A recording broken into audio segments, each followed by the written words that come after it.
Oke, bismillah. Assalamualaikum warahmatullahi wabarakatuh. Bismillahirrahmanirrahim.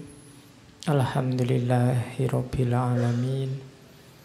Alhamdulillahi nahmaduhu wa nasta'inuhu wa nastaghfiruh. Wa na'udzu billahi min syururi anfusina wa min sayyiati a'malina. Allahumma sholli wa sallim wa barik ala habibina wa syafi'ina sayyidina wa maulana Muhammad wa ala alihi wa ashabihi wa man tabi'ahum ila yaumil qiyamah. Amma ba'du. Bismillah, kita lanjutkan ngaji kita. Bulan ini kita masuk ke sesi baru. Kita belajar tentang manusia. Cuma filsafat manusia kita awali dari aspek psikologinya. Perintah untuk belajar tentang manusia, khususnya aspek psikologi, ini kan perintahnya Al-Quran. Tengoklah fi anfusikum. Selain melihat afaki, melihat alam semesta, juga tengoklah dirimu. Tengoklah nafasmu. Dan perintah ini sudah sangat baik dijalankan oleh para tokoh psikologi, baik dari dunia Islam maupun dari dunia Barat. Malam ini, bulan ini kita awali dari Barat dulu. Nanti ada sesi yang lain kita ketemu para filosof Muslim yang juga ngomong tentang psikis, tentang jiwa.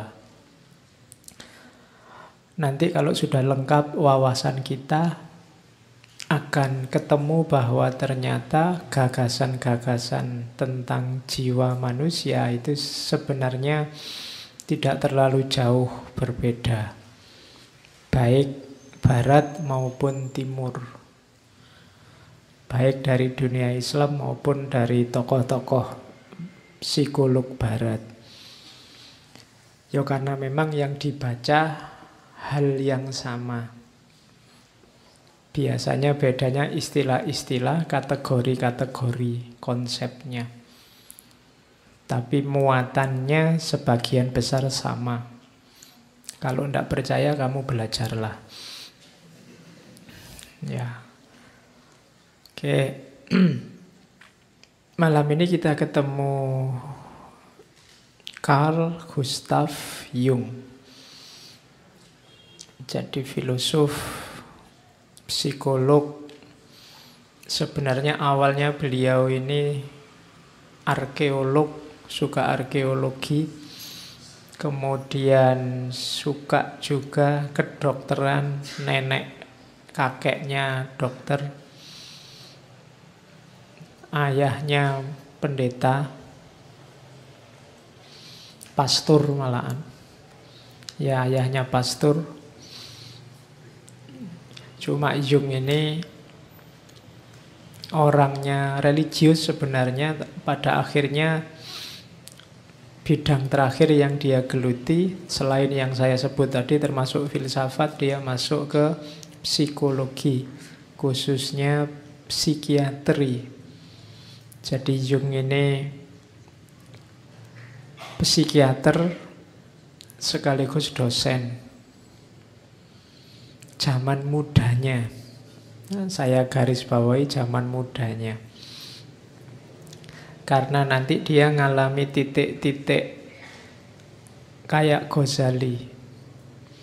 Jadi dia ngalami keraguan, kegamangan, kebingungan akan eksistensinya. Jadi dia merasa hidupnya hampa, tidak punya makna. Ini usia-usia paruh baya saat dia sukses. Jadi rasanya kok saya ini waras, opo gila ya.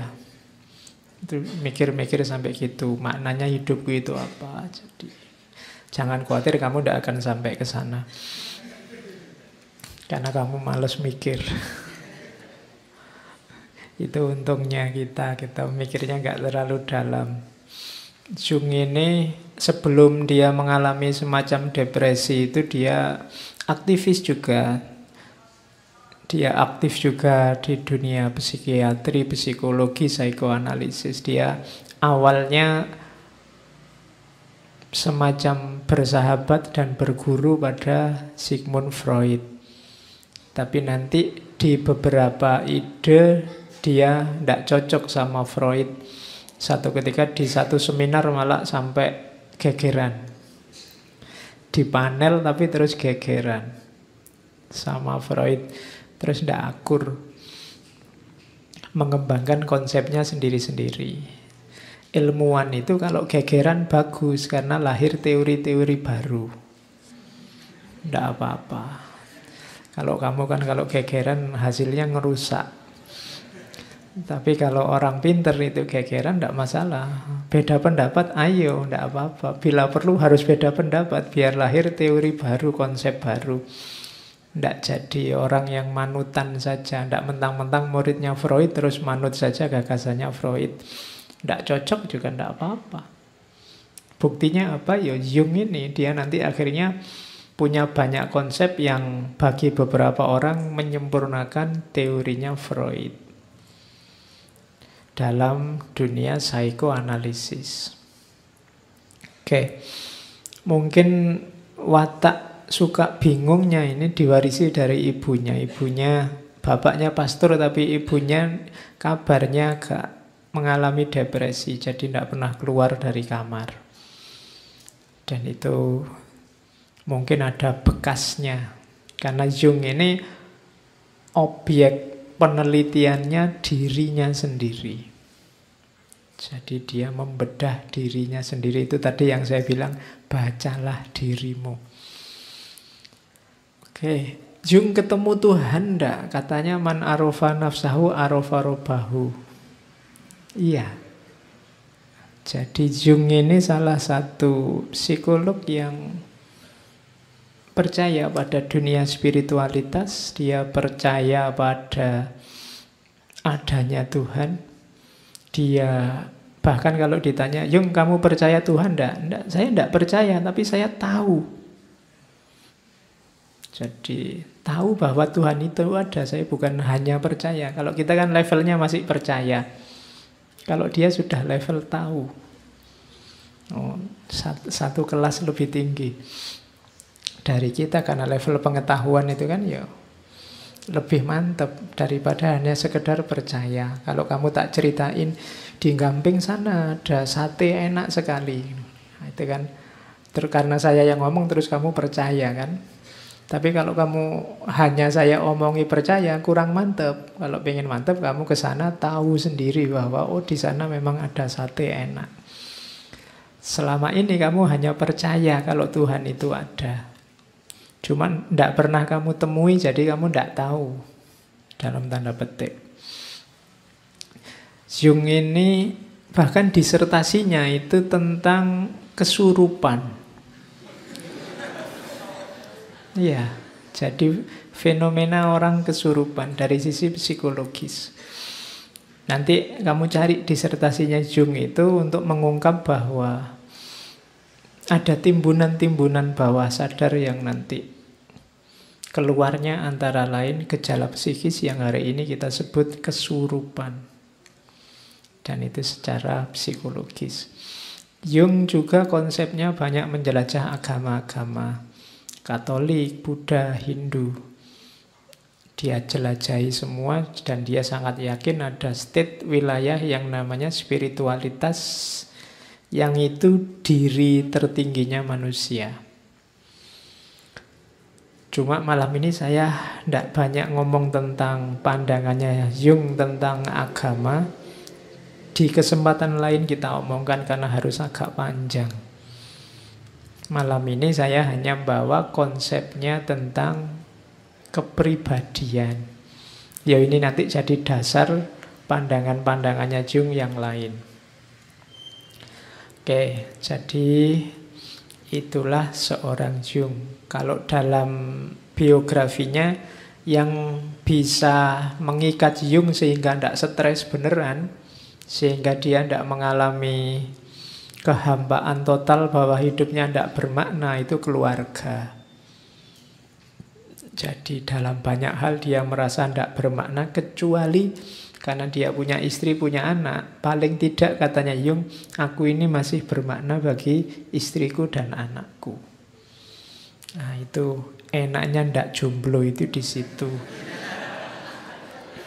Ya, kalau kamu ndak punya pasangan ndak ada sendenane, tapi punya istri, paling ndak kan bagi istriku aku bermakna, bagi anakku aku bermakna. Kalau kamu sendirian mau sandaran ke siapa? Oke. Bismillah, kita mulai ya. Pandangan-pandangan Jung tentang kepribadian. Secara umum itu gambarnya. Nanti gambar itu saya jelaskan per poin ke belakang. Cuma silahkan dilihat saja. Nanti yang mendengarkannya MP3 ya berarti tidak bisa lihat gambarnya. Dibayangkan saja melihat gambar. Nanti tiap poinnya saya jelaskan satu-satu. Jadi diri kita, bagian mental, bagian kepribadian itu isinya sebenarnya dua. Ada yang kita sadari, ada yang tidak kita sadari. Ini inspirasinya pasti dari Freud. Cuma nanti kalau Freud itu dua itu levelnya. Tapi kalau di Jung yang tidak disadari itu ada dua, sehingga jadinya terus tiga. Yang kita sadari itu ego, yang tidak disadari ada dua. Yang pertama personal unconsciousness, ketidaksadaran personal. Ada kolektif unconsciousness-nya hilang itu. Ketidaksadaran kolektif. Nanti kita lihat. Dan ketidaksadaran kolektif itu isinya 4. Archetype, anima atau animus, shadow, dan self. Yuk nanti kita bahas satu-satu. Jadi ternyata kalau di Freud kan ada bawah sadar namanya id. Itu personal. Tapi katanya Jung kurang ke dalam. Masuk lagi lebih dalam ada kolektif unconsciousness. Ketidaksadaran kolektif. Yang ini sifatnya diwariskan oleh nenek moyang. Yang juga membentuk kepribadian kita. Yuk nanti kita lihat pelan-pelan. Jangan kesusu. Kalau bahasanya anak sekarang dilemesin aja, jangan kaku-kaku. Kamu ndak usah mencureng mikir serius, nanti malah ndak masuk. Ya, kamu harus santai, terbuka, nanti bisa masuk. Oke, kita lihat ya. Ego. Ego ini jiwa sadar. Kalau ini kalian hari ini sekarang duduk baca buku, nulis, minum, itu kan dilakukan dengan sadar. Persepsi-persepsi, ingatan-ingatan, pikiran-pikiran itu kan sadar. Loh sekarang sudah 8:30 itu kan sadar. Ini ego, kelihatan di luar, ngontrolnya gampang. Kamu mau apa? Ingin mikir apa kan gampang. Ego ini penting karena dari ego lah kita membangun identitas dan kontinuitas. Kalau ada pertanyaan siapa aku atau siapa kamu, jawabannya ya berdasarkan ego selama ini. Filsafat ego dibahas panjang lebar serius antara lain oleh Iqbal dulu. Jadi dengan ego ini kan kamu identifikasi, oh saya di sini mahasiswa Pak, saya di Jogja ini belajar. Kalau Di kampus saya mahasiswa, kalau di rumah saya anak, kalau di mall saya konsumen, kalau di ini kan ego. Kamu membangun identitasmu berdasarkan kesadaranmu. Jadi ego isinya kumpulan gagasan, kumpulan tingkah laku yang kita kontrol, kita kuasai, kita tampilkan secara sadar. Hujan-hujan gini enaknya ngapain ya? Itu kan sadar, kamu bisa mikir. Besok pagi enaknya kemana ya? Itu kan sadar. Nah, itu level ego. Oke, kalau ini mudah, level sadar. Ada lagi, isinya ego itu ini. Ini yang disebut fungsi jiwa. Jadi kalau ada yang tanya mental itu isinya 4 itu. Jiwa kita aktivitasnya 4. Yang pertama sensing, yang kedua thinking, yang ketiga feeling, yang keempat intuiting. Sensing itu paling mudahnya dijelaskan mengindra dengan panca indera. Saya melihat kalian, ini sensing. Loh Pak, itu kan aktivitas fisik Pak, bukan aktivitas mental. Loh kalau fisik saja, mata saja, tidak ada daya melihat, tidak bisa kamu melihat. Telinga saja, tidak ada jiwa, tidak ada daya mendengar, tidak bisa kamu mendengar. Jadi itu fungsi jiwa. Jadi sensing itu gunanya apa? Panca indera itu gunanya apa? Mengalami, experiencing. Panca indera itu kan mata untuk melihat, telinga untuk mendengar, hidung untuk membau ya. Kadang-kadang kalau mahasiswa kalau hidung untuk apa? Jawabannya hidung untuk mencium Pak, mesti gitu.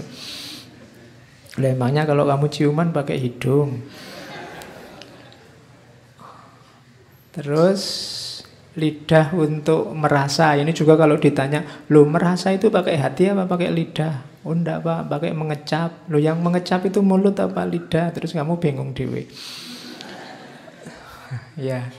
Terus tangan untuk apa? Menyentuh apa meraba?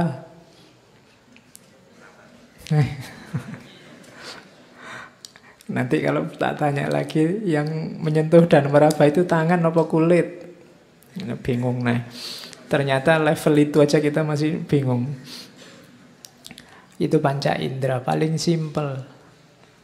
Gunanya apa? Mengalami, experiencing. Jadi ketika kalian mengalami, terus kan di situ muncul pengetahuan. Ada daya-daya yang terlibat sehingga muncul pengetahuan dari pengalaman itu. Itu yang pertama, sensing.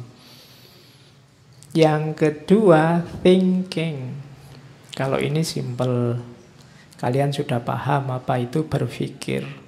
Selama kesadaranmu masih ada, masih jalan, sensing, thinking, feeling, intuiting itu otomatis jalan. Thinking itu berpikir, wah ini mumpung ndak hujan, enaknya pakai kaos saja, nanti mungkin sumuk. Nah itu thinking.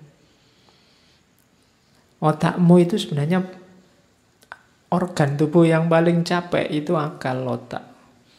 Ndak pernah kamu berhenti selama kamu sadar. Kamu begitu masuk ke tadi sampai gerbang nonton, oh sudah banyak yang datang. Itu kan ini pikiran. Terus kamu parkir begitu masuk, minumnya belum ada. Itu kan juga pikiran. Kamu masuk lagi nyari tempat yang enak, yang bisa senden. Itu pikiran juga. Ini ndak pernah istirahat. Begitu kamu sadar bangun, pikiranmu itu jalan terus. Makanya levelnya level kesadaran. Jadi itu 2 aktivitas utama. Yang ketiga, feeling. Feeling ini hubungannya sama rasa. Jadi, evaluating experience itu feeling. Misalnya, tehnya panas. Awalnya sensing. Kamu simpulkan panas itu thinking. Rasa panas itu feeling. Nah, hasilnya apa? Intuiting. Kalau intuiting itu pengetahuan, pemahaman yang muncul tanpa sensing, thinking, feeling. Jadi tiba-tiba muncul di kepalamu apa saat kamu sadar, itu intuiting. Tidak ada angin, tidak ada hujan, tiba-tiba, wah ini kalau ada gorengan enak ini. Muncul tiba-tiba ide gorengan, itu semacam intuiting. Kok tidak tadi-tadi biar bisa beli di luar, di sini baru ngomong gorengan. Nah itu intuiting. Jadi aktivitas pengalaman hidup yang tidak melibatkan sensing, thinking, dan feeling itu biasanya intuiting. Orang kadang menyebutnya intuisi. Intuisi itu tanpa sensing, tanpa thinking, tanpa feeling, tapi lahir pengetahuan. Jadi dapat pengetahuan. Muncul tiba-tiba dalam kondisi sadar, itu intuiting. Oke, jadi saat kita sadar, jiwamu sibuk dengan 4 itu. Terus modelnya apa? Ego yang sadar itu, ini teori selanjutnya yang terkenal sekali dari Jung tentang extraversion dan introversion. Kalian pasti sering dengar istilah ada orang yang introvert dan extrovert. 2 tipe kepribadian. Ini namanya sikap jiwa kalau katanya Jung. Ya ureanya panjang, tapi ringkesnya itu. Introvert itu biasanya orangnya pendiam. Suka menyendiri. Terus ndak suka ngobrol ringan, ndak ada gunanya, dia males. Ngomong cuaca, hujan ya, dingin ya, ndak penting. Ngapain ngomong ndak ada gunanya, ya semua sudah tahu sekarang musim hujan. Jadi ndak suka basa-basi, ndak suka beramah-tamah. Jadi wajahnya pokoknya datar, lurus. Nggak suka, nggak ekspresif, polos pokoknya. Kalau bahasanya game itu poker face. Oke, jadi nggak suka rame-rame kayak gini. Mungkin dia duduknya di pojok-pojok gitu. Kalau ada temennya ketawa, dia alah gitu aja ketawa. Ya, loh iya itu cirinya orang introvert. Dia tidak nyaman dengan keramaian. Dia lebih suka sedikit orang atau malah sendirian dia suka. Tidak suka diganggu. Kalau diganggu dia sebel, dia pengennya menyendiri. Itu biasanya orangnya introvert, pendiam. Terus awas biasanya. Dia selalu lihat lingkungan sekeliling. Selalu waspada. Sebelum ngomong dia mikirnya panjang.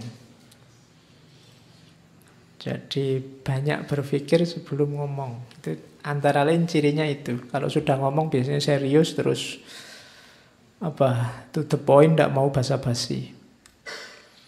Kalau sudah jengkel tidak bisa diajak ngobrol, diem aja. Mau dari mana mas? Dari tadi. Ya. Itu sebenarnya kalau ada orang jawab kayak gitu, maksudnya apa? Sudahlah kamu tidak usah tanya-tanya, minggirlah. Jadi bukan urusan dia ingin ngelucu ya, memang kamu minggir, jangan deket-deket. Males aku jawab pertanyaanmu, kan gitu. Jangan ganggu. Kok jalan saja mas? Ya emangnya ngerangka misalnya. Itu pokoknya jawabnya apa enak ngono. Dia pinginnya sendiri.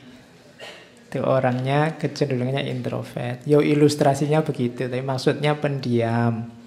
Tidak suka keramaian.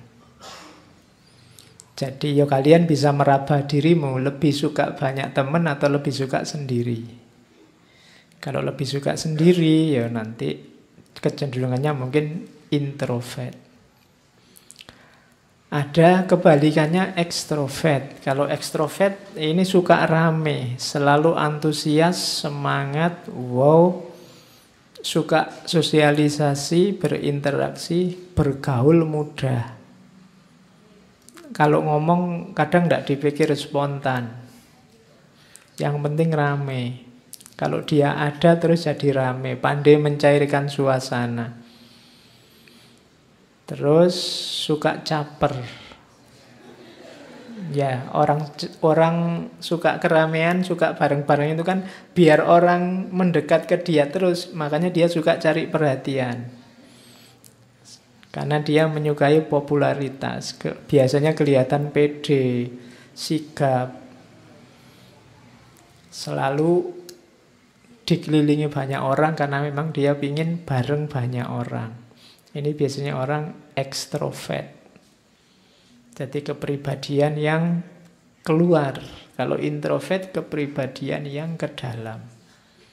Jadi mungkin rame di dalam dirinya. Kalau ekstrovert itu rame dalam dirinya dikeluarkan. Ya setiap orang sebenarnya punya kadar tertentu, cuma ada dominannya. Kalian kecenderungannya suka yang mana? Ekstrovert atau introvert, itu sikap jiwa.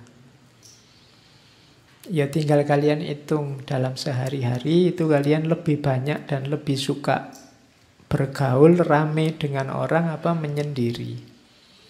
Ya nanti kelihatan lah ya. Kalian juga begitu. Kalau lihat temanmu introvert atau ekstrovert, ya harap dimaklumi karena itu watak, sikap. Yang introvert dipaksa banyak omong susah. Kebaliknya yang ekstrovert kamu suruh diem lebih susah lagi. Dia pinginnya rame. Nanti ada apa-apa dikomentari, ada apa-apa rame. Itu ekstrovert. Kalau nonton sepak bola sama orang ekstrovert enak. Kalau sama orang introvert, diem dia, tidak bisa teriak-teriak. Ya, malah mungkin dia tidak suka bising, berisik. Tidak mungkin dia diajak nonton konser musik rock misalnya, tidak bisa dia. Ya, oke. Jadi itu tipe orang yang sadar tentang dirinya mungkin bisa nanti mengembangkan diri. Yo ini bukan harga mati. Bisa dibiasakan, bisa dilatih, itu nanti namanya pengembangan diri. Tapi punya karakter dasar, introvert atau ekstrovert. Terus, nah itu tadi yang sadar. Jadi dalam kesadaran tadi ada sikapnya jiwa, ada fungsinya jiwa, yang itu berada dalam ranah namanya ego. Kalau yang sadar, saya kira mudah dipahami. Sekarang kita masuk ke yang tidak disadari. Uniknya dunia ketidaksadaran ini, kita juga tidak sadar bahwa ketidaksadaran ini banyak nyetir wilayah sadar. Banyak mempengaruhi wilayah sadar. Cuma kita tidak sadar, wong memang namanya ketidaksadaran. Iya, kalimatnya bulat. Jadi ketidaksadaran kita tentang banyak. Ketidaksadaran itu bukan berarti tidak punya atau tidak ada. Ada sesuatunya. Cuma kita tidak tahu. Karena kita tidak tahu, tidak kita munculkan, dia tidak hadir dalam kesadaran. Tapi dia ikut nyetir kesadaran kita. Yang tampil di ego tadi kan gampang kelihatan di luar. Kalau ini tidak kelihatan. Yang pertama namanya personal unconsciousness, ketidaksadaran personal. Ini isinya antara lain pengalaman-pengalaman dulu waktu ngalami disadari, tapi terus direpresi, dilupakan, disingkirkan, diabaikan. Jangan salah, meskipun kamu cuekin, pengalaman itu terekam dalam dirimu. Mungkin menurutmu tidak penting atau memalukan atau apalagi tidak terlalu serius, jadi kamu anggap sambil lalu saja. Tapi itu jiwamu merekam. Tidak kok Pak, saya sudah lupa. Loh ya kamu tidak tahu saja. Dia jadi koleksi ketidaksadaranmu. Yang ini diam-diam nyetir dunia sadarmu. Nah ini yang makanya katanya Jung itu hati-hati. Nanti katanya Jung banyak hal yang tidak sadar nyetir kita, terus kita kaget dengan hasilnya. Dan itulah selama ini katanya Jung yang kita sebut takdir. Tapi itu sebenarnya bukan sesuatu yang tiba-tiba datang kayak sulap takdir itu, tapi kamu tidak sadar ada yang mengarahkan sejak bawah sadarmu. Oke, saya tadi ujian jawabnya ngawur loh Pak. Tapi ternyata katanya dosennya benar Pak. Jadi saya lulus akhirnya. Padahal saya ngarang loh. Jangan-jangan kamu tidak ngarang. Tapi ada koleksi bawah sadar yang kamu tidak ngerti bahwa kamu tahu. Terus kamu nulis aja sak senengmu, yang penting ono jawabannya. Kok yang dilalah pas. Nah itu koleksi bawah sadar. Kamu merasa dirimu itu orangnya sabar loh. Tiba-tiba begitu marah, orang sak kos-kosan bubar semua. Misalnya. Kamu tidak mengira bisa begitu. Saya kok gitu ya? Apa memang sudah takdirnya saya kayak gini ini? Ditakdirkan Allah sekarang bisa marah? Enggak. Koleksi-koleksi itu sudah ada. Cuma kamu tidak sadar saja. Selama ini tutur katamu lembut. Tapi begitu ndak suka sama orang, caci makimu ngalah-ngalahi yang biasanya miso. Padahal dari mana kamu dapat kosakata itu? Itu pasti dari bawah sadarmu. Saya ndak pernah ngapalin kata-kata pisuan, Pak. Loh ndak, mungkin kamu baca WA teman-temanmu maki-maki, baca Instagram ada orang maki-maki. Yuk, terus kamu lupa, alah ini maki-maki ini jelek. Loh tapi tadi kan sudah kamu baca. Kosakatanya sudah nempel dalam dirimu. Ya memang kamu buang, tapi dia ndak hilang, dia masuk ke bawah sadar. Jadi begitu kamu marah, kontrol terhadap wilayah sadar hilang, tampil dia ke atas. Keluarlah caci maki dari mulutmu. Personal unconsciousness. Nah, dalam wilayah tidak sadar ini ada namanya kompleks. Kompleks bukan tempatnya kos-kosan atau tempatnya kontrakan ya. Jadi kompleks itu kelompok gagasan, kelompok persepsi, kelompok pikiran yang kita tidak sadar bahwa itu terstruktur, yang membentuk kesadaran kita. Jadi contohnya begini kompleks itu, coba ya. Kompleks itu organized group of thought. Misalnya pandanganmu tentang ibu. Ibu itu kamu di kepalamu masing-masing ada pemahaman tentang apa dan siapa itu ibu. Tapi kamu tidak sadar bahwa pemahamanmu tentang ibu itu banyak sekali unsurnya. Dia sangat kompleks. Ibu itu bisa sumbernya dari ibumu sendiri. Atau ibunya orang lain yang kamu pernah berinteraksi dengan mereka. Bisa juga kamu sendiri yang kebetulan pengalaman jadi ibu, yang perempuan ya, bukan laki-laki. Nanti kalau laki-laki jadi ibu nanti lucu. Terus mungkin bacaanmu tentang ibu, atau mungkin pengalamanmu dulu waktu kecil diasuh oleh ibu, ini sumbernya banyak. Yang ini kemudian menstruktur jadi satu, secara tidak kamu sadari muncul kesanmu, pandanganmu tentang ibu. Mungkin yang ibunya kayak zaman dulu ya, ibu tiri, kejam, jahat, kamu dipukuli. Loh itu nanti pandangannya tentang ibu beda dengan ibu-ibu yang baik. Dari mana itu? Ya dari kompleks ini. Hal yang sama terjadi dengan pandanganmu tentang dosen, pandanganmu tentang tokoh A atau tokoh B atau partai A atau partai B. Itu seolah kamu, oh ini saya mikir sendiri Pak, ngalami sendiri secara rasional dari pengalaman sensing, thinking. Enggak. Bawah sadarmu mainnya juga banyak, cuma kamu enggak tahu.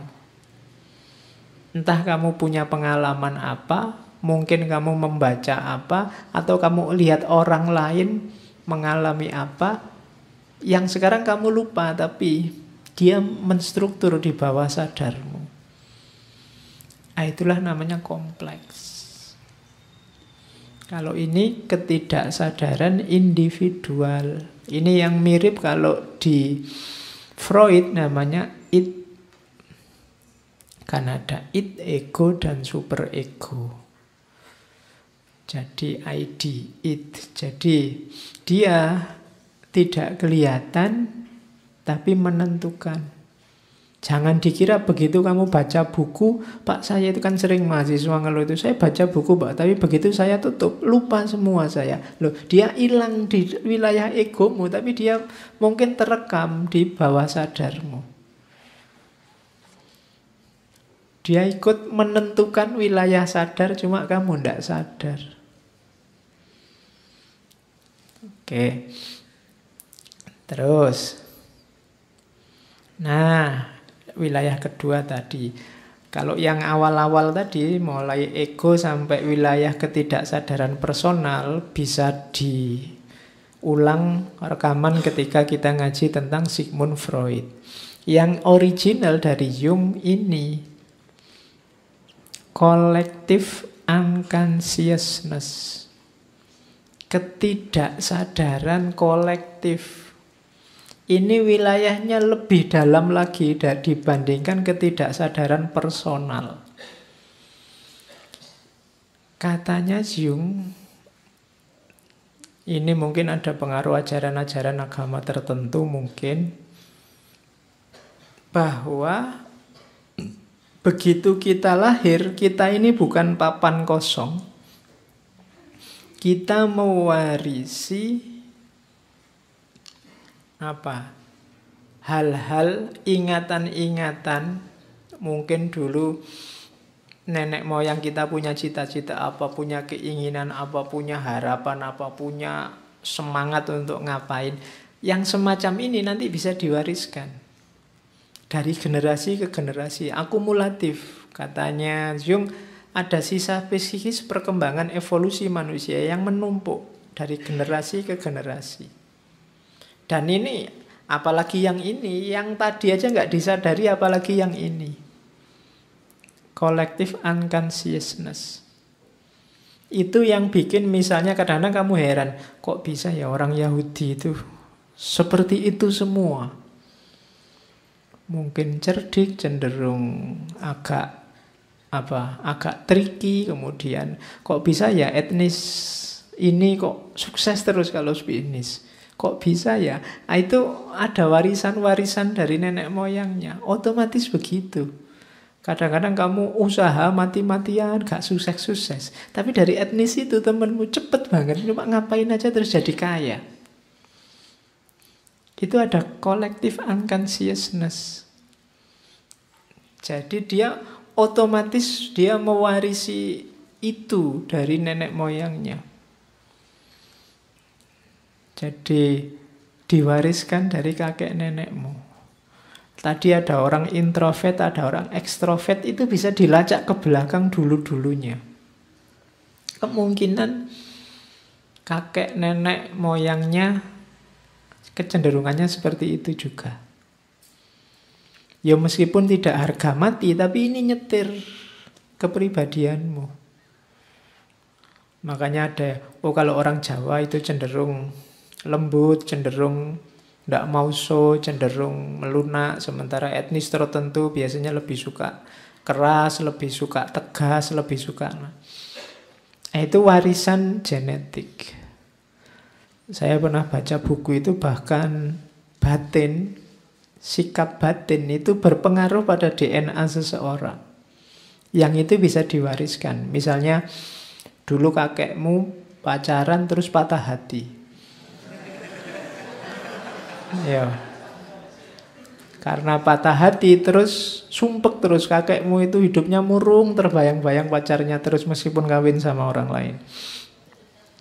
Nah, kemurungan ini biasanya kan kalau ditinggal itu sangat dalam kan, yang diingat terus itu. Ini bisa mempengaruhi struktur DNA-nya. Dan ini bisa diwariskan. Ketika punya cucu, punya anak, itu kemungkinan anaknya punya watak pemurung yang sama, meskipun belum diputus pacarnya. Hidupnya jadinya nggak ceria. Kenapa? Warisan DNA. Ada buku yang bahas bagaimana DNA itu bisa dibangkitkan, bisa diwariskan, bisa dimanipulasi. Kalau DNA ini kan warisan, struktur. Jadi kalau kamu cengenges-cengenges, apa kamu ngamuan, apa kamu itu coba dicek ke atas. Ya, kira-kira mewarisi DNA yang mana? Dan ini berpengaruh itu kalau katanya Jung, struktur otak, ras tertentu. Jadi ketidaksadaran kolektif ini hati-hati. Kalau dia dominan, orangnya kadang-kadang bisa terjebak, kalau sakit jiwa namanya fobia, delusi. Kalian kan nggak tahu ujungnya kemana, tiba-tiba kok saya kok fobia ya sama ketinggian. Nggak ada peristiwa awalannya di mana. Saya juga nggak pernah naik gunung, nggak pernah naik roller coaster apa-apa. Kok yo aku fobia ketinggian? Itu bisa jadi warisan. Collective unconsciousness. Jadi ini nyetir kita. Kalau kita tidak sadar dan ini dominan, kita agak kayak orang sakit jiwa. Makanya tadi kalau di Jung, ketidaksadaran personal atau kolektif ini harus kita hati-hati dan kita kelola dengan baik. Kalau tidak, ini membanjir keluar tanpa terkontrol, ya kita bisa terkena beberapa penyakit jiwa. Jadi orang-orang di pinggir jalan yang sakit jiwa itu antara lain ya gejalanya ini. Kita ngomong apa, dia ngomong apa. Karena dia tidak bisa lagi mengontrol wilayah kesadarannya. Bawah sadarnya membanjir keluar. Terus isinya apa sih ketidaksadaran kolektif itu? Yang pertama apa? Archetype, arketipe. Arketipe itu semacam tipe ideal. Atau kalau bahasa Plato ya idea. Tipe ideal itu jenis ketidaksadaran kolektif. Setiap orang, setiap generasi manusia secara tidak sadar kolektif punya archetype, punya arketipe. Misalnya tipe ideal itu kan misalnya ayah yang baik, atau manusia yang kuat, atau orang tua yang bijaksana, atau anak-anak yang ceria. Itu kan kamu semua punya tipe ideal. Itulah namanya archetype. Yang ini biasanya jadi kiblat, jadi rujukan. Tapi ya karena sifatnya tidak sadar, kita tidak tahu. Itu dicontohkan oleh Jung misalnya Nenek moyang kita dulu setiap hari melihat matahari terbit. Kemudian memahami betapa pentingnya matahari. Lama-lama muncul dalam ketidaksadaran kolektif tentang powerfulnya matahari, pentingnya matahari, dia kuat, berkuasa, memberi cahaya. Wujudnya nanti jadi dewa matahari. Manusia ideal. Nanti kan munculnya kan superhero itu archetype-nya.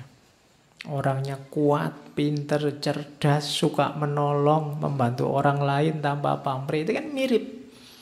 Di barat ada Superman, di kita punya Gatot-Kaca. Mirip-mirip aja kan. Ya cuma bajunya aja yang beda. Sini pakai baju gaya Jawa, sana pakai gaya Barat yang celana dalamnya di luar itu. Tapi kan dia kuat apa saja, ditembak tidak mempan, yang sini dipanah tidak mempan, tulangnya kayak baja, otot kawat, balung wesi, kan gitu. Sama, itu archetype, itu mimpi kolektif masyarakat tentang sosok ideal. Filosof ideal, kamu kan juga punya gambaran. Pokoknya kalau orang bijaksana kayak filosof itu biasanya sudah agak tua, syukur-syukur jenggoten. Kemudian kan gitu bayanganmu. Ada namanya arketipe. Ini ada di ketidaksadaran kolektif. Jadi ini kita tidak sadar tapi nyetir orientasi tindakan kita. Kita ingin seperti ini. Itu arketipe, ide-ide universal. Oke. Isi pertama itu. Isi kedua, persona. Ini yang di bahasa Indonesia sering persona itu diterjemahkan kepribadian. Tapi sebenarnya tidak. Persona itu dari bahasa Latin artinya topeng. Jadi topeng yang dipakai waktu pertunjukan teater. Itu persona.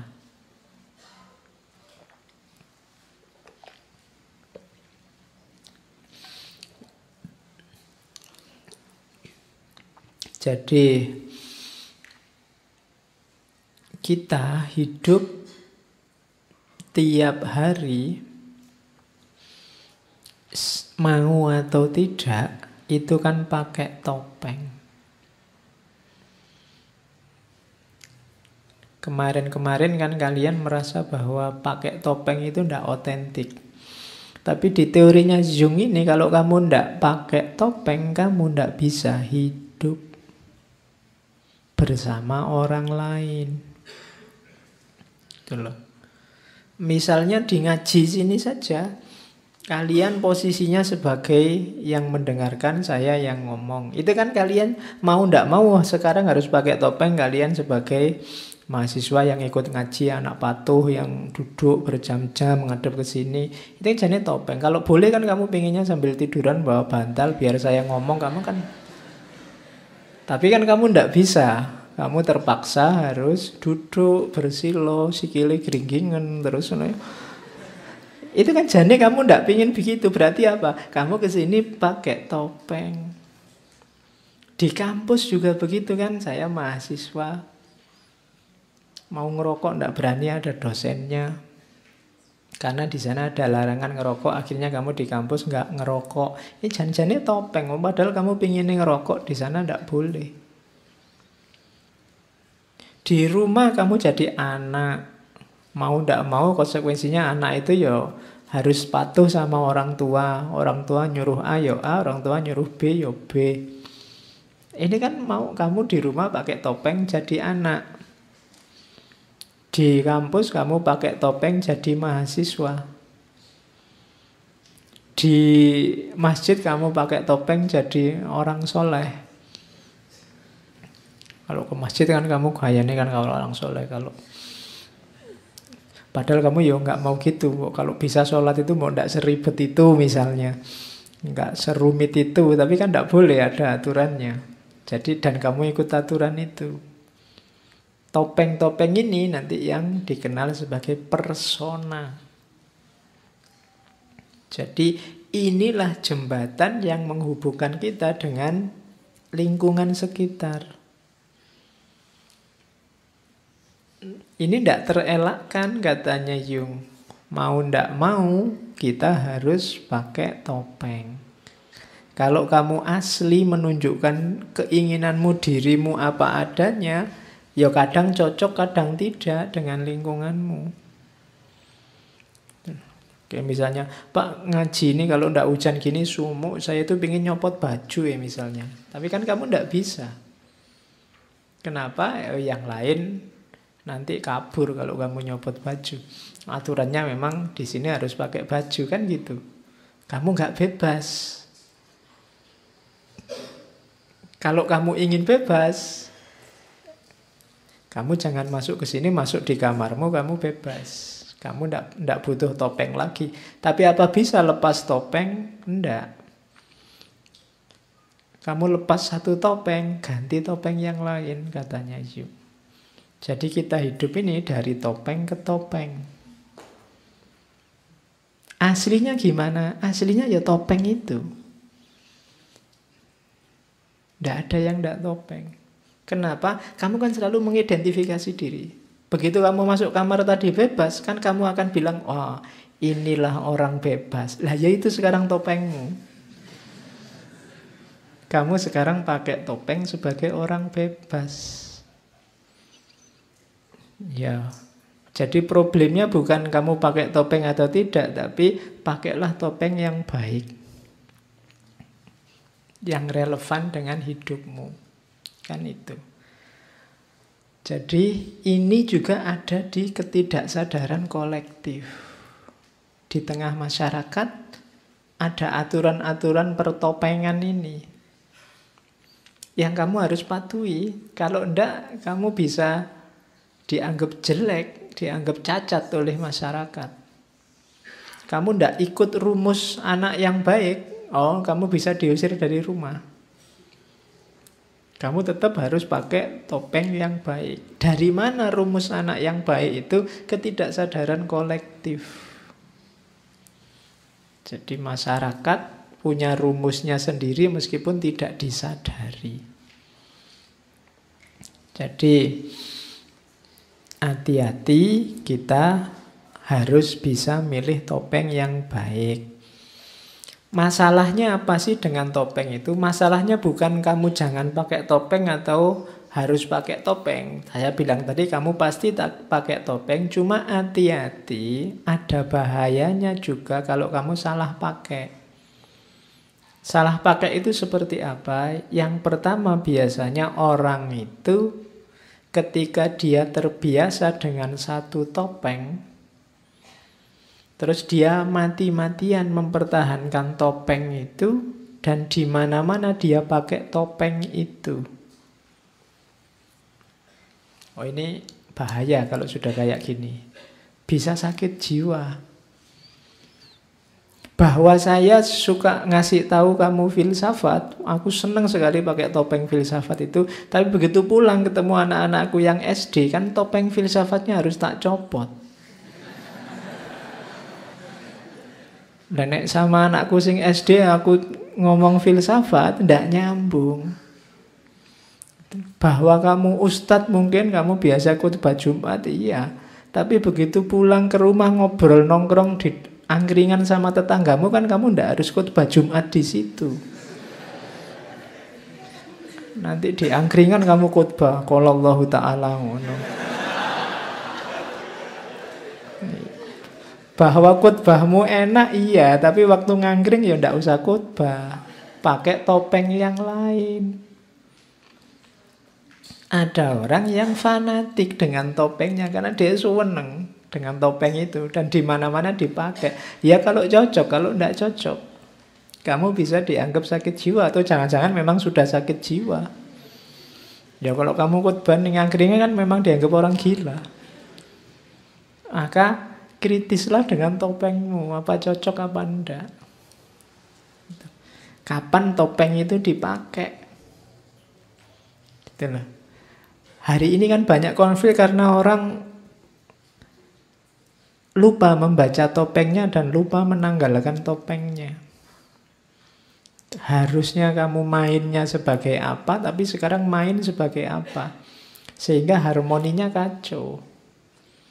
Ada orang yang satu topeng dibawa kemana-mana, padahal tidak harus begitu. Bahwa kamu misalnya apa wis calon PNS itu kan cuma di satu topeng hidupmu, bagian hidupmu tertentu. Di bagian yang lain kamu bukan calon PNS, bukan CPNS. Jangan dipakai terus topeng CPNS itu. Gitu loh. Jangan dipakai terus kamu santri ngaji filsafat itu ada. Ya kalau waktu ngaji gini kamu santri ngaji filsafat. Tapi nanti waktu kamu ngapain sudah jangan dipakai topeng itu lagi, ndak nyambung. Nanti kamu ngantri bensin marah-marah diselani orang. Duh, aku ini santri ngaji filsafat kok ngantri bensin diselip misalnya. Ya ndak ada hubungannya. Gitu. Ya. Karena saya pernah ngantri bensin, ada dosen ngantri diselip orang marah-marah. Aku ini dosen loh gitu. Jadi ndak salah topeng. Kalau di kelas waktu ngajar ndak apa-apa, aku itu dosen, topengnya pas. Jadi hati-hati, ada masalah persona, yaitu topeng kita cocok apa ndak. Begitu topeng kita ndak cocok dengan arenanya, dengan panggungnya, ya kita ada gejala sakit jiwa. Terus yang kedua adalah ada bahayanya lagi ketika kita sadar bahwa kita perlu topeng-topeng. Pada akhirnya terus kita sangat ketakutan atau sangat peduli dengan pendapat orang tentang topeng kita. Ini juga bisa bahaya. Jadi memunculkan fobia, memunculkan orang, kamu selalu takut dengan penilaian orang lain terhadap dirimu.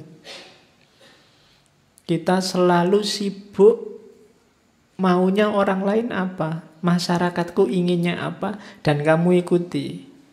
Sehingga akhirnya kamu sendiri tidak punya keinginan. Kamu tenggelam di tengah masyarakat. Hidupmu hanya sibuk memenuhi tuntutan maunya orang lain. Ini juga sakit jiwa juga dalam tanda petik. Jadi bahwa kamu pakai topeng ya, tapi keputusanmu pakai topeng apa untuk situasi apa itu kan harus keputusanmu sendiri. Hari ini kan kita orang lain itu sangat menyusahkan dalam ranah tertentu. Maka hati-hati, jangan kehilangan dirimu. Topengmu benar tapi kamu kehilangan dirimu, yang ditopengi apa terusan? Jangan kehilangan jati diri. Orang lain berhak komentar, tapi komentarnya orang lain tidak selalu cocok, tidak selalu benar dengan situasimu. Iya kamu dengarkan, tapi tidak harus semua dipedulikan. Jadi kalau yang pertama tadi kamu tidak melihat situasi, pakai topeng cocok apa tidak sesuka hatimu. Yang kedua kebalikannya, kamu terlalu peduli situasi sehingga kehilangan jati dirimu. Dua-duanya jelek dalam dunia pertopengan. Jadi kamu harus sadar dengan topeng yang kamu pakai, tanpa kehilangan jati diri, meskipun juga tetap relevan dengan kehidupan sehari-hari masyarakat. Jadi itu yang dimensi collective unconsciousness yang kedua yang dikenal sebagai persona. Terus ini yang unik. Ketidaksadaran kolektif dalam diri kita ada unsur anima atau unsur animus. Kalau anima itu sisi feminin yang ada dalam seorang pria yang tidak disadari, kebalikannya animus itu sisi maskulin yang tidak disadari ada pada perempuan. Jadi yang laki-laki kan kesadaranmu adalah kesadaran laki-laki itu pasti. Tapi ada ketidaksadaran kolektif yang kamu, namanya ketidaksadaran, kamu tidak sadar ada sisi feminin dalam dirimu. Kebalikannya dalam diri perempuan ada sisi maskulin. Ini nanti yang jadi pemicu. Misalnya kalian punya tipe cewek ideal yang laki-laki, atau yang perempuan punya tipe cowok ideal. Itu pasti dasarnya adalah, kalau yang cewek sisi maskulin dalam dirinya, kalau yang cowok sisi feminin dalam dirinya. Ya meskipun ada unsur-unsur kimiawinya, kromosomnya, macam-macam, tapi ini pengalaman kan ini tadi ketidaksadaran kolektif ini kan diwariskan. Jadi ketidaksadaran kolektif yang diwariskan ini ya sisi feminin dan maskulin tadi itu ya diwariskan juga. Makanya coba kalian perhatikan ya, tipenya orang barat kayak gimana, tipenya orang timur kayak gimana, itu diwariskan. Kadang-kadang kalian heran, bule cakep-cakep sukanya kok kayak gitu ya misalnya. Kadang-kadang kan begitu. Itu tipe yang diwariskan juga. Jadi ada sisi feminin sama sisi maskulin. Makanya orang kalau nikah itu kan nyari soulmate yang cocok, sesuai yang dia idealkan. Yang miliknya pria namanya anima. Ketidaksadarannya di perempuan namanya animus. Jadi dalam dirimu ada. Ya nanti kalau ketidaksadarannya yang laki-laki kok isinya bukan feminin tapi maskulin, itu nanti yang keluarnya agak aneh. Kebalikannya nanti kamu yang cowok nyari cowok nanti. Ya. Tipe idealmu kayak gimana? Cowok. Ya wes. Susah lagi. Ya. Jadi, dan ini sifatnya juga diwariskan. Saya pernah baca novel dari tentang kehidupan di Afrika itu. Orang-orang sana itu yang laki-laki mengidealkan perempuan yang kulitnya hitam dan mengkilat.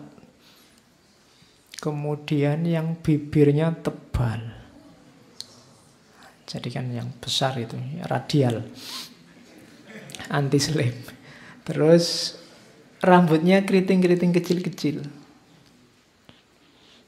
Itu kan kebalikanmu. Mereka kalau lihat orang kulitnya putih misalnya terus bibirnya merah itu mereka tidak suka, jijik.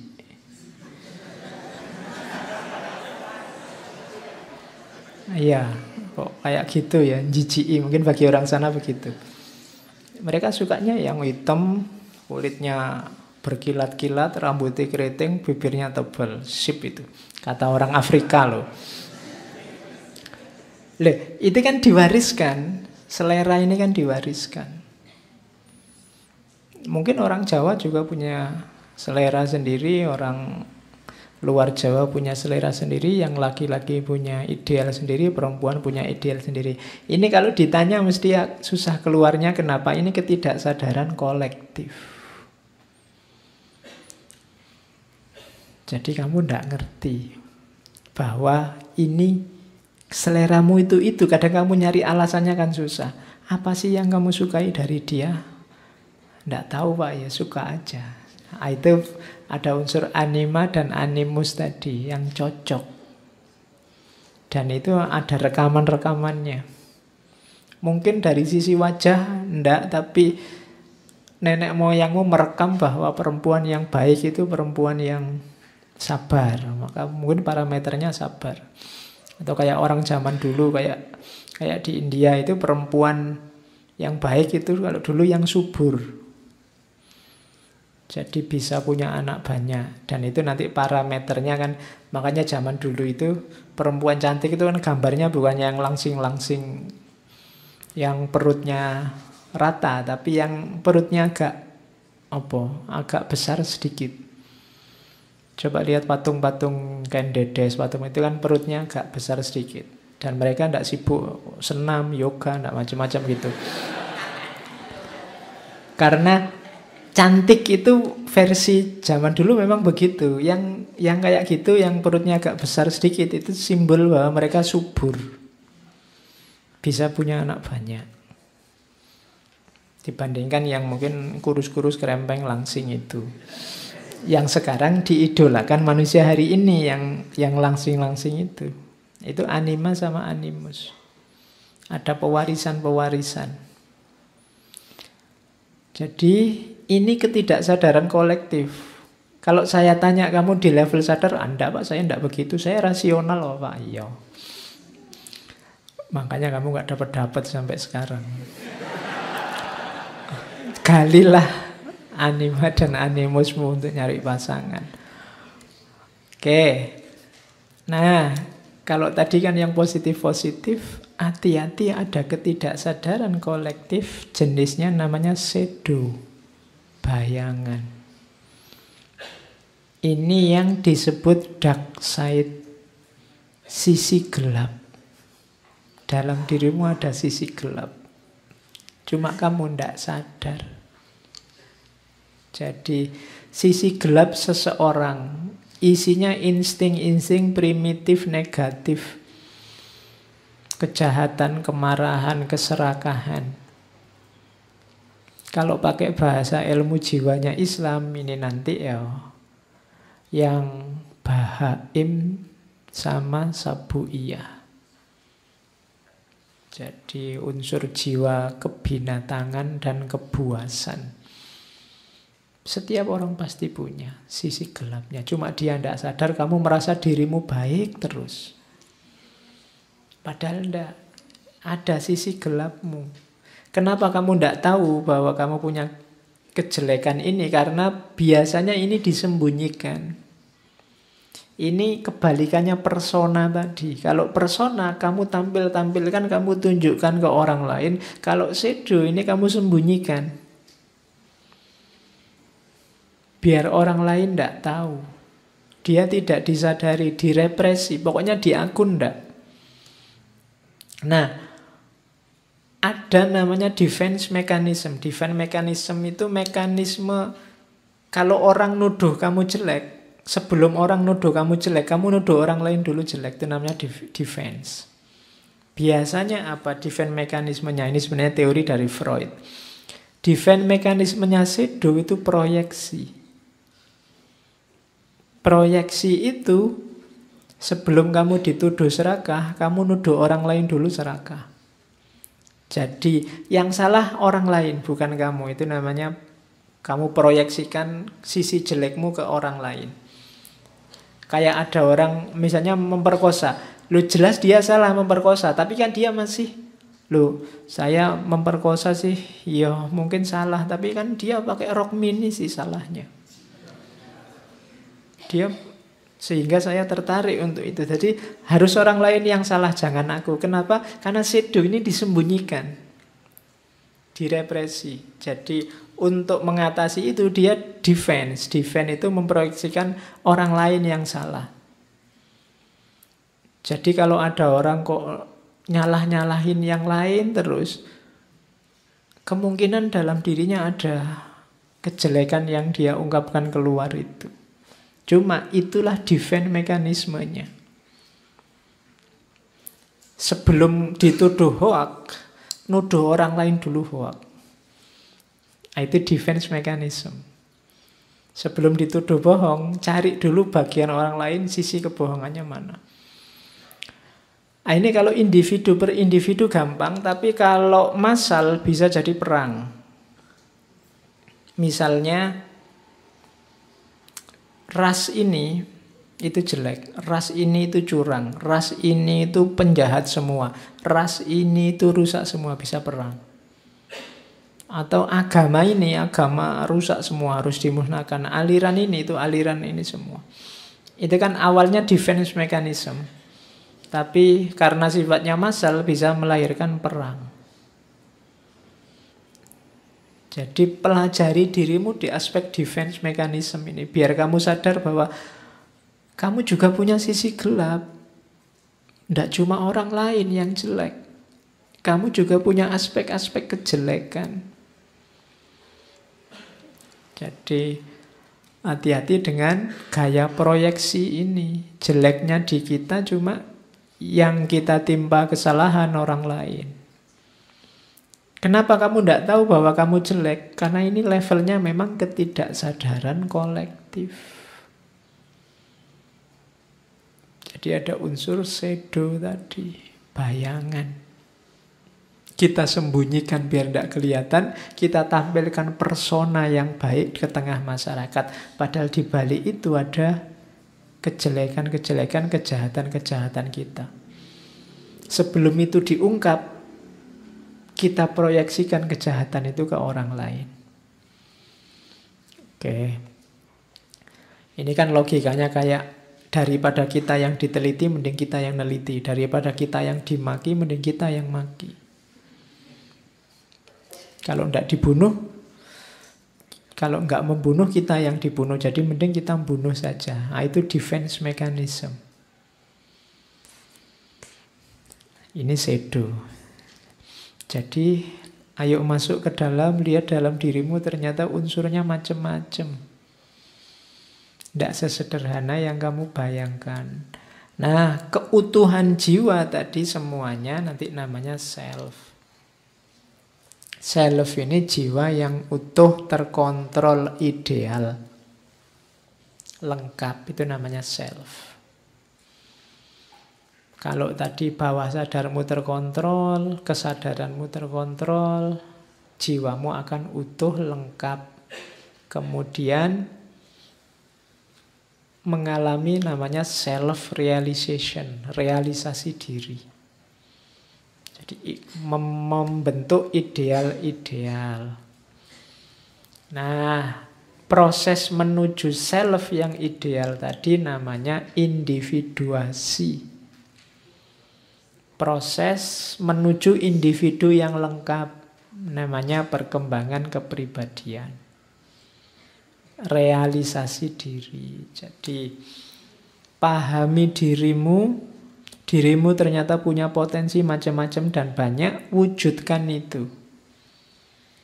Nah, itu membentuk pribadi yang utuh, namanya self. Prosesnya namanya individuasi. Saya agak cepat ya. Terus tahapnya ada tahap anak-anak, ada tahap remaja, ada tahap paruh baya, ada tahap tua. Ini sebenarnya ada batas umurnya. Tapi kadang-kadang ada orang yang sudah tua masih bergaya anak-anak, belum mateng, atau ada yang masih anak-anak kok rodok mateng. Nah, yang pertama childhood. Childhood ini anak-anak. Anak-anak ini potensinya masih utuh, cuma kesadarannya rendah.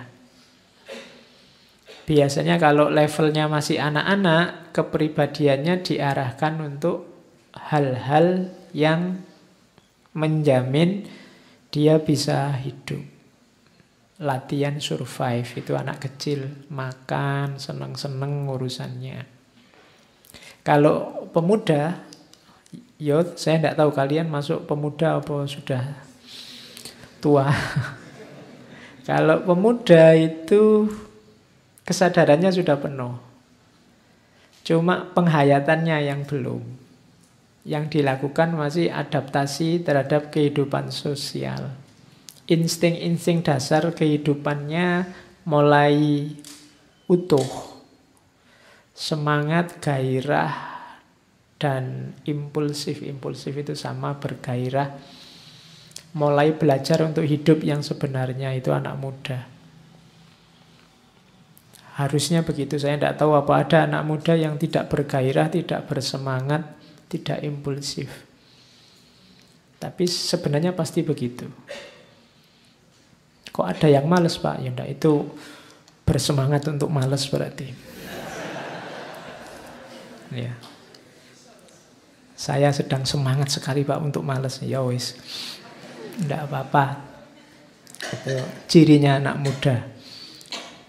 Terus yang paruh baya, middle life itu penuh kesadaran ya.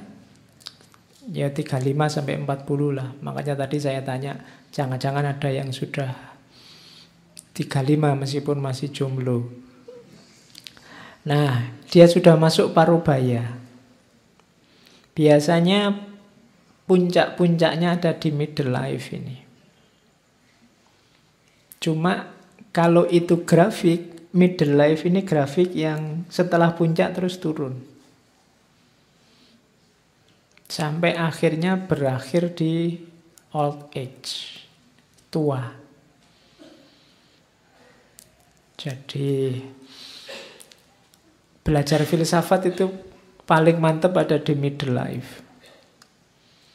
Itu biasanya orang sudah kurang ekstrovert, ekstrovertnya sudah mulai berkurang, kebijaksanaan, kecerdasannya mulai utuh, kemudian mulai komitmen-komitmen nilainya mulai dalam, kecenderungannya mulai filosofis, spiritual, itu mudah masuk. Ini orang-orang middle life. Kalau sudah tua, sudah tingkat kesadarannya turun. Meskipun kualitasnya mungkin masih puncak, tapi tingkat kesadarannya turun, ya fisiknya juga sudah turun. Ini tahap-tahap perkembangan kepribadian, prosesnya tidak bisa diulang. Maka manfaatkanlah tahap-tahap hidupmu secara maksimal dan optimal. Karena tidak bisa dibalik. Nah, menjadi pribadi yang utuh tadi ada kalanya progresi, ada kalanya progresi. Itu semakin baik, kamu semakin baik, semakin menguasai dirimu, semakin bagus. Ada kalanya regresi. Kalau regresi itu kamu ingin baik tapi terhalang. Ingin jadi orang bijaksana tapi terhalang. Itu nanti yang terjadi regresi, mundur dulu sebentar. Biasanya cuma sebentar, tapi terus maju lagi, berkembang lagi. Jadi kepribadian itu berkembang terus. Orang itu semakin matang kepribadiannya. Kamu sadari atau tidak. Cuma ada yang berkembangnya cepat, ada yang berkembangnya lambat. Kenapa lambat? Banyak halangan. Macam-macam, mungkin halangan kamu serba pragmatis hari ini, halangan cari uang, halangan, nah itu kan halangan untuk kematangan kepribadianmu. Mungkin lingkunganmu nggak mendukung, pingin bijaksana kaya filosof ning yo koncone celelekan kabeh misalnya. Yo kamu sudah dalil-dalil nyari quote yang bagus-bagus, cuma dicengengesi tok ro kancamu. Nah, itu kan kamu ndak jadi bijaksana akhirnya kan, kamu cuma diketawain tok. Begitu kamu ngomong quote filsafat, paling diketawa, ya Allah, mbok filsafat rek, mesti gitu.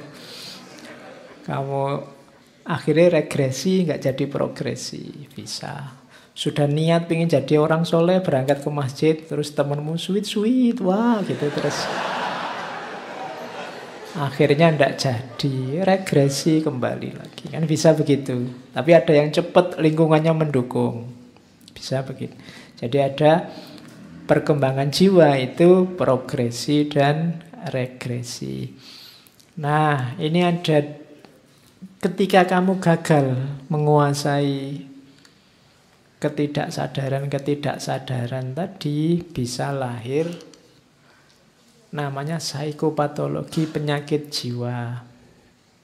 Yang pertama namanya psikosis. Psikosis ini ketika orang tidak mampu menghadapi lingkungan sekitarnya. Jadi dia tidak bisa membaca realitas, tidak bisa nyambung dengan kenyataan.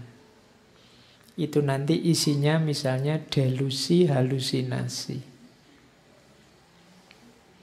Ya termasuk orang gila, itu orang dia wilayah sadarnya kalah. Hidupnya kayak orang berfantasi terus. Nah, itu namanya psikosis. Kebalikannya psikosis itu neurosis. Kalau neurosis, dirinya yang kalah oleh lingkungan sekitarnya. Jadi keinginan-keinginannya semua dikalahkan oleh situasi sekelilingnya. Itu namanya neurosis. Ada ketidakseimbangan. Jadi misalnya fobia, depresi itu kan kalah oleh lingkungan sekitarnya. Jadi ada orang yang tidak bisa menghadapi lingkungannya, ada orang yang kalah oleh lingkungannya. Dua-duanya termasuk jenis sakit jiwa. Itu butuh psikiater berarti. Nah, di antara yang dilakukan oleh psikiater, gaya psikoanalisis sama kayak Freud adalah yang digarap antara lain mimpi.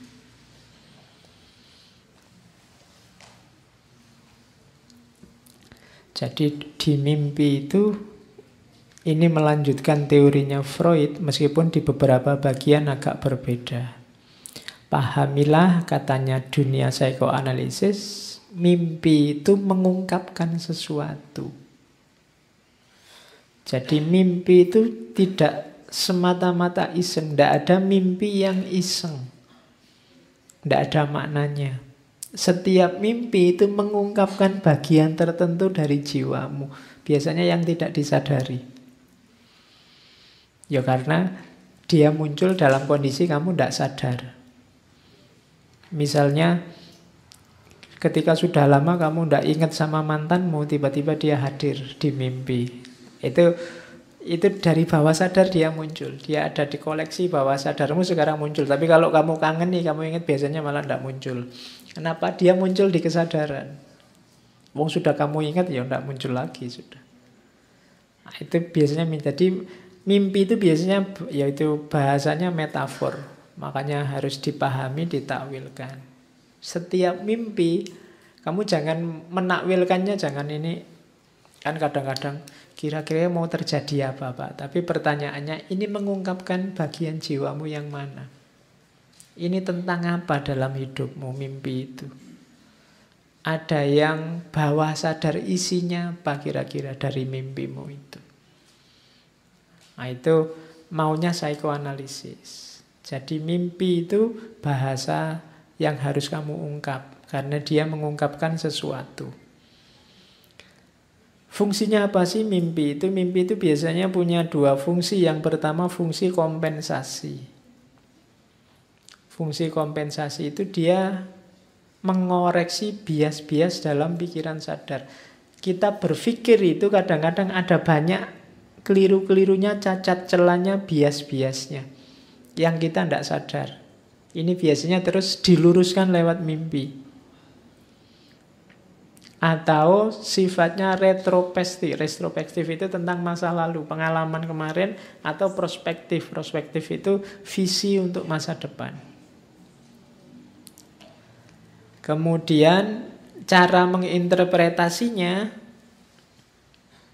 sambungkan dengan sejarah masa kecil, hubungkan dengan kompleks-kompleks tadi, kan saya bilang tadi yang contohnya ibu tadi. Itu namanya free association. Jadi hubungkan dengan asosiasi bebasnya. Yang kedua luaskan. Luaskan itu kalau tadi yang free asosiasi kan orangnya, kalau diluaskan lihat lingkungannya. Jadi kalau kalian tiba-tiba ada orang depresi, stres, tanya, saya kok mimpi ini ya, itu bisa kalian masuk ke asosiasi-asosiasi sejarah hidupnya waktu kecil atau lingkungan sekelilingnya. Cuma ini saya menjelaskannya sangat cepat karena butuh teknik tersendiri biar kalian nggak nyoba. Nanti keliru-keliru. Jadi ada tekniknya untuk psikoanalisis yang kuliah psikologi pasti nanti belajar. Teknik untuk mengobati jiwa lewat mengungkap makna mimpi. Ini ada teorinya sendiri. Oke, Ini yang unik dari teorinya Carl Jung, ada sinkronisitas. Sinkronisitas itu kebetulan yang bermakna. Hidup kita itu banyak diwarnai oleh yang menurut kita kebetulan. Tapi sebenarnya enggak. Itu tadi yang saya bilang, Jung itu agak masuk ke ranah spiritual. Jadi misalnya kamu pas lagi bokek-bokeknya, tiba-tiba ada temanmu, aku baru dapat rezeki nih, tak bagi sedekah. Itu kan kayak kebetulan. Tapi sebenarnya enggak. Itu fenomena yang disebut sinkronisitas. Jadi sebenarnya ada sekuennya, cuma kita enggak paham. Kenapa kok itu terjadi? Enak-enak jalan-jalan di mall, ketemu mantan misalnya. Itu kan kayak kebetulan. Tapi sebenarnya kalau katanya Jung itu namanya sinkronisitas. Jadi dua pengalaman yang seolah-olah kebetulan tapi sebenarnya bermakna. Kadang-kadang disebut kedipan mata dari alam semesta. Ya. Jadi alatnya memang bukan akal, bukan pengalaman indrawi, alatnya intuisi. Jadi memang kalau kamu pahami, loh kok bisa ya kita ketemu sekarang dan di sini. Bisa saja, kenapa tidak? Jadi katanya Jung, sinkronisitas adalah realitas yang bisa kamu pahami, hanya bisa dipahami orang yang mau memahami, punya mata untuk melihatnya. Itu namanya sinkronisitas. Jadi tidak ada yang kebetulan. Kamu baru saja ngomong orangnya, tiba-tiba orangnya datang. Itu kan, wow, umurnya panjang ini. Nah, ya kalau di psikologinya Jung itu namanya sinkronisitas. Ada mekanismenya sendiri, dia bisa jadi semacam itu. Oke. Katanya Jung, itu tadi teori-teori ya. Sekarang kita ambil hikmah-hikmah dari Jung. Katanya Jung, thinking is difficult. That's why most people judge. Mikir itu susah, makanya banyak orang malas mikir. Senengannya menghakimi. Jadi sukanya menilai. Tidak suka menganalisis. Nanti psikologinya Jung kan dikenal sebagai psikologi analitik. Cuma memang berpikir itu susah. Makanya katanya Jung, thinking is difficult, that's why most people judge. Karena mikir itu susah, banyak orang bisanya menghakimi. Ini kita ingat-ingat ya. Kok tiba-tiba kita suka menghakimi orang lain, menilai orang lain? Jangan-jangan kita sudah mulai malas mikir. Terus, your vision will become clear only when you can look into your own head. Visimu akan terang, akan jelas kalau kamu melihat ke dalam. Who looks outside dream, who look inside awakes. Orang yang selalu melihat keluar hanya menghasilkan mimpi-mimpi. Tapi orang yang melihat ke dalam, dia akan bangun, terbangkitkan. Kenapa? Dia sadar tentang dirinya. Makanya kalau kalian selalu nyari parameter keluar, nyari sandaran keluar, melihat keluar, membaca keluar, biasanya hasilnya mimpi-mimpi. Kamu ingin ini, ingin itu, punya target ini, punya target itu. Mimpi itu kan tidak sadar. Tapi kalau kamu masuk ke dalam, yang terjadi kebalikannya, kamu akan bangun. Kamu akan ngerti siapa kamu, apa tugasmu, apa yang harus kamu lakukan dan apa yang jangan kamu lakukan. Maka who look outside dream, who look inside awakes. Siapa yang melihat keluar akan bermimpi, dan siapa yang melihat ke dalam akan terbangun. Kalau ini Nasihat untuk orang-orang pinter, orang-orang berbakat, orang-orang istimewa. Dan kalian semua adalah orang istimewa. Tidak ada orang yang tidak istimewa. If you are a gifted person, it doesn't mean that you gain something. It means you have something to give back. Kalau engkau orang yang berbakat, dikaruniai Allah untuk jadi orang yang punya banyak potensi besar, itu maksudnya bukan kamu memperoleh sesuatu, tapi maksudnya adalah kamu harus memberikan sesuatu. Jadi kalau kamu punya kelebihan apapun, keistimewaan apapun, itu membacanya jangan hanya bahwa itu anugerah, tapi itu juga tanggung jawab. Kamu harus memberikan sesuatu. Tidak hanya bahwa kamu adalah orang yang istimewa, tapi kamu adalah orang yang punya tanggung jawab dibandingkan orang lain yang tidak mendapat anugerah seistimewa dirimu.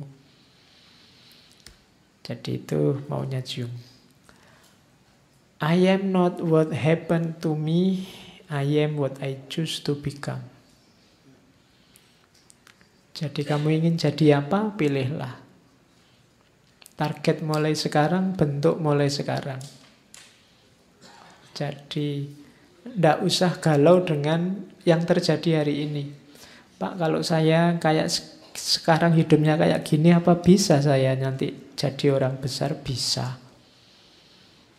Karena you adalah what you choose to become. Kau adalah apa yang kau pilih untuk menjadi. Kamu ingin jadi apa? Bisa. Ingin ngerti filsafat, saya ingin mendalam sekali filsafat, bisa. Tapi saya baca satu buku aja sudah puyeng, Pak. Liu baca banyak buku aja. Iya, salahmu sendiri baca satu buku. Mending baca banyak buku, sama-sama puyengnya, tapi kan bacaanmu banyak. Kamu pasti bisa. Apa sih yang tidak bisa? Wong potensimu sama dengan yang diberikan pada orang-orang besar, filosof-filosof besar, ulama-ulama besar. Kamu punya waktu yang sama dengan mereka 24 jam. Kamu punya kapasitas yang sama dengan mereka, punya akal yang sama, punya panca indera yang sama, punya rasa dan intuisi yang sama. Cuma mungkin mengelolanya saja yang berbeda. Maka kelolalah secara baik, pilihlah jadi orang baik. Nah, kalau ingin jadi orang baik, ada jalan mudah, antara lain apa? Teman. We may think that we fully control ourselves. However, a friend can easily reveal something about us that we have absolutely no idea about. Kita mungkin berpikir bahwa saya itu sadar, Pak, mengontrol hidup saya, semuanya aman, beres, sudah tak kontrol. Tapi temanmu bisa menunjuk satu hal dengan mudah apa yang kamu tidak paham tentang dirimu. Kadang-kadang temanmu bisa ngomong, kamu itu kalau ngomong sinis loh. Itu yang ngerti temanmu, bukan kamu. Kamu merasa ngomongku biasa-biasa saja kok. Temanmu yang tahu. Jadi maka kamu butuh teman, kamu butuh sahabat untuk bisa semakin baik. Karena kita ini terbatas, ternyata setiap orang punya ketidaksadaran yang sangat banyak. Orang lain mungkin bisa mengungkap sedikit banyak ketidaksadaranmu. Kamu kalau pidato itu mesti ada dehemnya. Satu kalimat dehemnya 3 kali. Itu kan temanmu yang ngerti. Kadang-kadang kan bolak-balik itu kan kamu tidak sadar. Tapi temanmu bisa mengingatkan. Nggak usah terlalu banyak sekali-kali ganti A misalnya. Ya, itulah gunanya teman. Jadi saling menasehati. Ini yang menurut saya spiritual. We have forgotten the age-old fact that God speaks chiefly through dream and vision. Kita sekarang tidak akrab lagi sama Tuhan. Kenapa? Kita banyak lupa bahwa di masa lalu Tuhan itu biasanya berkomunikasi dengan kita lewat mimpi dan vision. Vision itu pandangan-pandangan, pencerahan-pencerahan. Kenapa kita tidak menguasai lagi wilayah dreams, wilayah vision, penglihatan, tercerahkan. Kita lupa caranya. Itu yang membuat kita tidak komunikasi lagi sama Tuhan. Tuhan jadi jauh. Kita tidak nyambung lagi sama Dia. Kita tidak bisa ngobrol lagi. Kenapa kok Tuhan tidak ngomong ke kita? Karena kita juga tidak nyapa Dia. Atau jangan-jangan Tuhan setiap hari ngomong, tiap hari menyapa kita. Cuma kita tidak bisa membaca. Nggak bisa menangkap. Nah, kita lupa nenek moyang kita dulu. Para nabi zaman dulu, para ulama, para aulia itu bisa langsung berkomunikasi. Kalau bahasanya Jung, through dreams and vision. Melalui mimpi-mimpi, melalui visi-visi. Visi itu lewat intuisi yang saya bilang tadi. Tiba-tiba ada pandangan, oh iya ini mungkin yang baik itu visi namanya. Sumbernya pasti dari Allah. Maka ayo menghidupkan lagi wilayah-wilayah kedalaman sehingga kita bisa menyapa bersama dengan Tuhan. The word happy would lose its meaning if it were not balanced by sadness. Kata-kata bahagia itu tidak akan bermakna kalau tidak diimbangi oleh kesedihan. Kebahagiaan itu jadi bermakna kalau ada kesedihan. Kalau hidupmu 100% bahagia, bahagia itu tidak ada nilainya. Mungkin tidak jadi bahagia. Kalau bahagia terus, itu ya bahagia itu berarti kan terus biasa. Tidak lagi jadi bahagia. Yang membuat bahagia itu rasanya nikmat luar biasa apa? Ada kesedihan. Ada kegagalan. Kalau mahasiswa itu mulai semester 1 sampai lulus nilainya A terus, nilai A itu kurang menggembirakan. Oh ya dia sudah, kalau dikasih tahu Mbak sampean dapat A loh. Ah biasa aja Pak. Nggak kaget kan bisa begitu. Kenapa? Karena sejak awal dia dapat A terus. Tapi A itu akan sangat membahagiakan kalau kemarin dapat E terus. Makanya imbangannya sadness. Jadi maksudnya apa? Kamu jangan mengeluh kalau pas dapat jatah sadness. Jadi jangan marah, jangan mengeluh. Ini nanti imbangannya ada kebahagiaan pasti. Sebaliknya juga kalau sedih terus Pak, loh nanti kesedihan itu jadi biasa. Wong ya ndak ada bahagianya kan biasa aja. Kamu ndak sedih tiap hari ditinggal pacar. Biasa aja sudah sering. Ndak apa-apa. Wong ya sering kan jadi ndak sedih. Kesedihan juga ada maknanya kalau ada imbangannya kebahagiaan. Maka menghadapi bahagia atau sedih tidak harus sampai segitunya. Biasa saja. Dia bermakna justru karena saling mengimbangi. Itulah logikanya orang hidup. Ini buat yang baru putus.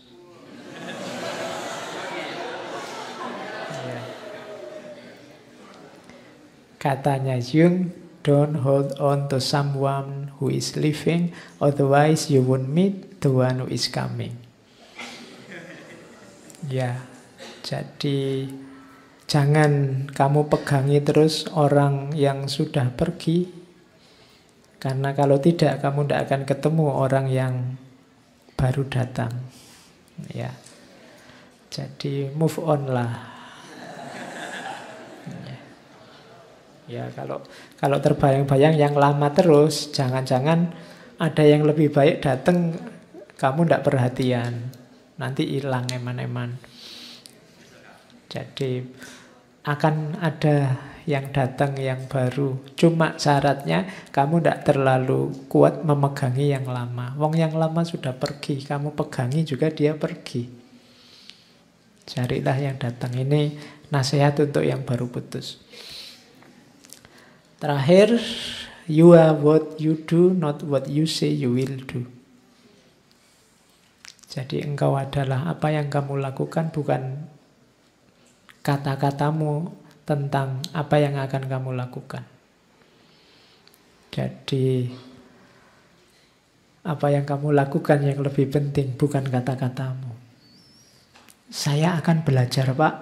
Saya akan taklukkan semuanya, Pak. Saya akan, ya, tidak ada gunanya. Sudahlah, belajar aja. Itulah nanti yang membentuk dirimu, bukan kata-katamu. Jadi kuncinya ada di what you do, bukan what you say you will do. Bukan kata-katamu, tadi tindakanmu. Oke, saya kira itu. Carl Gustav Jung, sebenarnya masih sangat banyak teori dari beliau ini. Ya ini pancingan-pancingan saja, monggo yang mau memperdalam atau kapan-kapan kita perdalam lagi. Termasuk saya tadi janji kapan-kapan kita ngomong pandangannya tentang agama.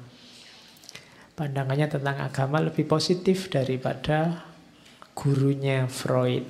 Kalau Freud kan agak negatif memandang agama, kalau Jung lebih positif. Makanya Jung ini masuk dalam kajian-kajian psikologi agama. Cuma yo kapan-kapan. Oke, saya kira itu materi kita malam ini. Minggu depan kita ketemu Alport. Kalau Alport alirannya sudah beda lagi dengan Jung. Gagasan-gagasannya juga agak berbeda. Meskipun sama-sama ngomong tentang kepribadian. Oke, saya kira itu. Ketemu lagi insya Allah minggu depan. Kurang lebihnya mohon maaf. Wallahul muwafiq. Wallahu a'lam bishawab. Wassalamualaikum warahmatullahi wabarakatuh.